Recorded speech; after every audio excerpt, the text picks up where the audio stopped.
அனைவருக்கும் வணக்கம். இன்னைக்கு நாங்கள் ஆர்கியாலஜிஸ்ட் ராஜேஷ் ஐயாவை பார்க்க போயிருந்தோம்.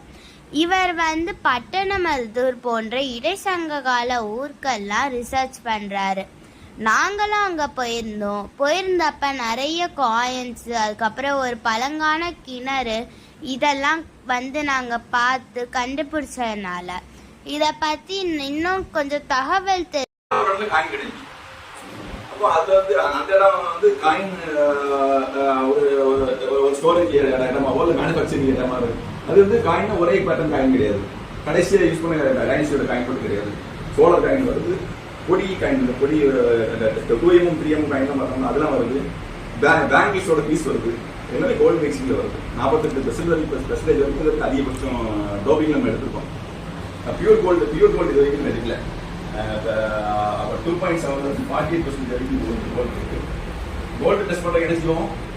ப்ராசஸ் தெரியுமா உங்களுக்கு? நகைக்கடையில் நகையை முக்கியமான என்ன செய்வாங்க? பழைய நகையை கொடுத்தோம்னு என்ன செய்வாங்க? ஒரு மெசேஜ் போட்டு செய்வாங்களா? கேரட் வச்சுருவாங்களா? 22 கேரட் அந்த கேரட் பெயிண்டில் போடும்போது அது அவங்க டியூன் பண்ணியிருப்பாங்க. எக்ஸாரா பண்ணுவாங்க. அது பேர் காப்பர், சில்வர், கோல்டுக்கு டியூன் பண்ணியிருப்பாங்க. யூஸ்வல் நம்ம லோக்கல் மார்க்கெட்டில் அது மெட்டலர்ஜியில் போகும்போது மல்டிபிள் மெட்டலுக்கு டியூன் பண்ணியிருப்பாங்க.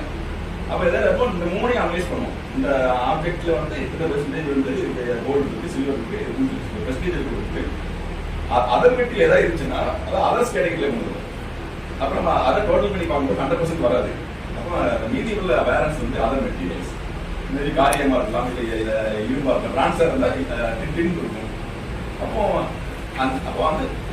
அந்த மாதிரி தான் நான் சில க்ளூஸ் வச்சு நம்ம ப்ரீ ரிசர்ச் ரொம்ப முக்கியம். நம்ம தீசிஸை வெளியே கொண்டு போகிறது நம்ம தெரிஞ்சுக்கிட்டு பேசும்போது ஆப்போனண்ட் என்ன எழுதுவாங்க, ஸ்லோவாக இல்லை ஆப்போனண்ட் நம்ம ஒன்று இல்லைன்னு சொல்லுவாங்க. நம்ம ஒரு பொருளை எடுத்து பொறுமை காத்து மேக்ஸிமம் ஒரு அட்லீஸ்ட் ஒரு 20-30% ஸ்டடி பண்ணிட்டு எஃபோர்ட் பண்ணும்போது கண்டிப்பாக பிரபஞ்சம் நிறைய ரிசல்ட் ஐயா ஆக்சுவலாக நிறைய தகவல்கள் சொன்னார். நம்ம மீதி தகவல்கள்லாம் இன்னொரு வீடியோவில் பார்ப்போம். நன்றி.